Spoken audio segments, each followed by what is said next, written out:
Hello সবাইকে। সবার কি অবস্থা? আশা করি ভালো আছেন। তো এইটা বললাম কারণ যদিও আমার চ্যানেলে এখন কোনো সাবস্ক্রাইবার নাই, কেউ আমার ভিডিওটা দেখবে না, তারপরেও এটা বলার কারণ যে হ্যাঁ, একটা সময় হয়তো বা হবে, তখন দেখা যাবে এই ভিডিওটাও আপনারা দেখবেন। তো কেন নয় এখন? তো এখানে মূলত আমরা খেলাধুলা নিয়ে কথাবার্তা বলবো। খেলাধুলা বলতে শুধু শুধু ফুটবল নিয়ে কথাবার্তা বলবো। ফুটবল নিয়ে বাইরে, ফুটবলের বাইরে আর কোনো কথাবার্তা হবে না, কারণ ফুটবল ছাড়া অন্য কিছু খুব একটা দেখা হয় না। ক্রিকেট মোটামুটি দেখি। সো এইটাই। তো আজকে কথাবার্তা বলতে চাই হচ্ছে রিয়াল মাদ্রিদ নিয়ে, রিয়াল মাদ্রিদের কোচ নিয়ে। সো রিয়াল মাদ্রিদে আসলে কেমন কোচ দরকার এই মুহূর্তে, এটা নিয়ে একটু কথাবার্তা বলতে চাই, যদিও আমি খুব বড় কেউ না। আমরা দেখলাম যে আনচেলত্তির আন্ডারে রিয়াল মাদ্রিদের প্লেয়াররা খুব একটা কমফোর্ট জোনে ছিল এবং তাদেরকে খুব একটা চাপ দেওয়া হতো না। ট্রেনিংয়ে অতটা স্ট্রিক্ট ছিল না, আর ট্যাকটিক্যালি হয়তো অতটা স্ট্রিক্ট ছিল না।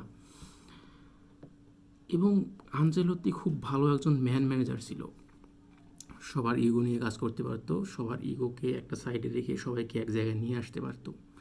তো এইভাবে প্লেয়াররা তাদের ইন্ডিভিজুয়াল পারফরমেন্স বলেন বা টিম পারফরমেন্স বলেন, সেটা দিয়ে দুইটা ইউসিএল নিয়ে আসছে 22 এবং 24-এ। কিন্তু আনজেলোতে যাওয়ার পরে যখন জাভি আসলো, তখন দেখা গেল যে জাভি খুব একটা স্ট্রিক্ট নিয়মের মধ্যে নিয়ে আসলো সব কিছু। তাদেরকে ভিডিও অ্যানালাইসিস দেখানো হলো, আবার ট্রেনিংয়েও খুব একটা স্ট্রিক্ট নিয়ম পালন করা হইলো। প্রেসিংয়ের জন্য খুব একটা চাপ দেওয়া হইলো ভিনিকে, এমবাপ্পেকে। কিন্তু ভিনি এমবাপ্পে খুব একটা প্রেস করতেছিল না, এবং দেখা যাচ্ছিল যে প্লেয়ারদের সাথে কোচের একটা খুব ভালো দূরত্ব তৈরি হয়েছিল, যে কারণে দেখা গেল যে প্লেয়াররাও খুব একটা জাভির সিস্টেমে খাপ খাওয়াইতে পারে নাই। ড্রেসিং রুম দেখা গেল যে দুই ভাগে ভাগ হইল। তো এইসবের পর আসলে একটা টিমকে যখন আপনি সামনের দিকে এগিয়ে নিয়ে যেতে চাইবেন, তখন টিম যখন ভাগ হবে তখন ওই ফর্মুলাটা আর কাজ করে না, যেটা হচ্ছে জাভির সময়, যে কারণে জাভিকে স্যাক হইতে হইল। খুব স্যাডলি একটা ব্যাপার। যাই হোক, কোচ স্যাক হবে এটা আসলে একটা নর্মাল বিষয়। কোচের চাকরি এই এসে তো এই নাই। তো তারপর আসলো আলবেরোয়া, যেখানে আমরা দেখলাম যে প্রথম ম্যাচ হার দিয়ে শুরু, দ্বিতীয় ম্যাচে মোটামুটি একটা জয়, এবং তৃতীয় ম্যাচে মোনাকোর সাথে দেখলাম যে খুব একটা ভালো, অতি মানবীয় পারফরমেন্স, যেখানে আমরা দেখতে পেলাম যে ইন্ডিভিজুয়াল ব্রিলিয়েন্সের মাধ্যমেই খুব বেশি গোলগুলো আসলো। ভিনি ফর্মে আসলো, এমবাপ্পে একটা ভালো দুইটা গোল উপহার দিল। তো সব মিলিয়ে আসলে আমরা আলবেরোয়ার অধীনে সেই পুরনো কার্লো আনচেলত্তির যে ট্যাকটিক্স, যে সিস্টেম, সেটা আমরা দেখতে পেলাম যে সে খুব প্লেয়ারদেরকে খুব একটা প্রেশার দিচ্ছে না, তোমরা যে যেমন পারো ওইভাবেই খেলো। সে মূলত একটা ম্যানেজারের কাজ হয়তো বা করতে যাচ্ছে, এখনও খুব বেশি বোঝা যাচ্ছে না, কারণ মাত্র দুইটা ম্যাচ হয়েছে। তো দেখা যাক সে কেমন করে, প্লেয়াররা তাকে সাপোর্ট করে কি না। তো এইটা নিয়ে মাদ্রিদ ম্যানেজমেন্ট, খবরে বা নিউজে তা দেখলাম যে ম্যানেজমেন্ট একটা বিপদে পড়ছে।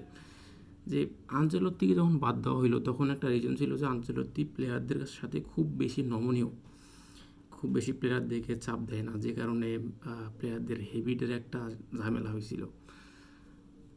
তারপরে যখন জাভিকে নিয়ে আসা হইলো এই সব কিছু ঠিক করার জন্য, প্লেয়ারদেরকে একটু প্রেশারের মধ্যে রাখা বা একটু স্ট্রিক্টলি নিয়ম ফলো করা, সেখানে দেখলাম যে প্লেয়াররা একেবারেই জাভিকে সাপোর্ট করলো না, যে কারণে জাভিকে আসলে সিজনের মাঝ পর্যায়ে স্যাক হইতে হইল। তো এই যে দুইটা জিনিস, এর মধ্যে আসলে কোনটা নেবেন? তারপরে এখন যখন আলবেরো আসলো, তখনও কিন্তু সে সেই আনচেলত্তির ইরাকেই ফলো করলো। এখন একটা প্রশ্ন আসতেই পারে যে মাদ্রিদে আসলে কেমন কোচ দরকার, সেটা আসলে সিজনের শেষে হয়তো টের পাওয়া যাবে, যদি আলবেরো থাকে এবং যে সে যদি ট্রফি জিততে পারে, ভালো একটা ফলাফল নিয়ে আসতে পারে সিজন শেষে, তখন আসলে বোঝা যাবে যে কী ধরনের কোচ আসলেই দরকার। আনচেলত্তির সিস্টেম ঠিক ছিল নাকি জাভিকে দরকার ছিল। দেখা যাক। বাই।